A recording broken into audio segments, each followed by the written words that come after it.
Hi, I'm Joy Riggs, author of Crackerjack Bands and Hometown Boosters, the story of a Minnesota music band.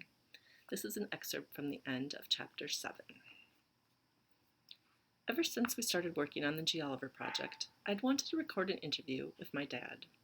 I couldn't trust my 40-year-old brain to recall all the details of his stories, even if I'd heard some of them several times. I had interviewed him in May, and now I wanted him to listen to a podcast I'd created of the interview. If he approved, I planned to put it on the website I'd created about G. Oliver's life and career. Dad and I sat side by side on the leather couch. I balanced my laptop on my knees and clicked on the audio player. We listened as my recorded voice asked questions and Dad gave the same thoughtful answers about his memories of his grandparents and of his dad. Near the end, I had asked Dad if there was anything else he wanted to say about the G. Oliver project, and he explained that we had already gone way beyond his original expectations. His podcast voice continued. "You're the reason that we have this awesome research project on our hands, and I'm very appreciative of that. You were even able to do some genealogy work that's been very important. So one of the things I want to say is thank you. I want to tell you that it's been a great journey." I stared at the computer screen, listening intently. It took me a minute to notice something was wrong.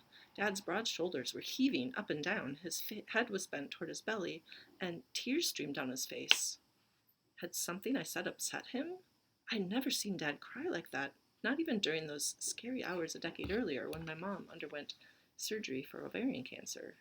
The only time I remembered seeing him cry was when I was in 6th grade and he received a phone call giving him the news that his mother had died. Dad always knew what to say to make me feel better. He was the calm, soothing presence in an emergency situation. He was an Eagle Scout, for goodness sake. I tried to put my arm around his shoulders, but it felt awkward with the computer in my lap. I wasn't sure if he wanted comforting or if that would make it worse. Mom must have heard the unfamiliar noise. She appeared in front of us, a dish towel in her hands, an expression of alarm on her face. They looked at each other. Dad's sobs subsided, and he caught his breath. He looked into my eyes, his cheeks still wet with tears. "It isn't the first time you've made me cry tears of happiness, but it might be the first you've known about," Dad said. He smiled. I exhaled a sigh of relief. Mom did too. "I thought you were having the big one," she said. She could joke now that she knew he was okay. It had not occurred to me that my dad might be having a heart attack. I harbored that fear in the back of my mind, though. Ronald, G. Oliver, and Jasper had all died of heart attacks. On the drive home that afternoon, my thoughts kept returning to that moment in the living room with my dad. Even if I stopped the research the next day, if I never interviewed another person or found another tantalizing fact buried in an old newspaper article, I had given my dad a gift that I didn't know he wanted or needed.